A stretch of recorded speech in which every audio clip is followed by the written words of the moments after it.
বাবাজি, আজ কদিন ধরে গুরুদেব আমায় স্বপ্নে দেখা দিচ্ছে, বলছেন আয় আয় আমার আশ্রমে আয়। বেশ তো, যাও না।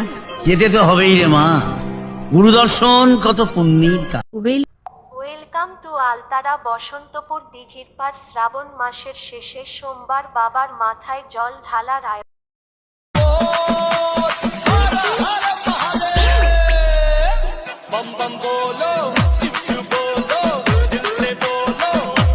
সাথে আছে সুব্রত সাউন্ড। আরে তোর বাপকে গিয়ে বল বাড়ির 5 কিলোমিটারের মধ্যে দাঁড়িয়ে আছি, যা করার কর, আই আই। হিম্মত আছে এই বসন্তপুরের মাটিতে, তোমার পাড়ায়, তোমার এলাকায় দাঁড়িয়ে তোমায় চ্যালেঞ্জ কর দিলাম। বাপকে যে বলিস যে গ্রামে তোর বাপেরও বাপ এসে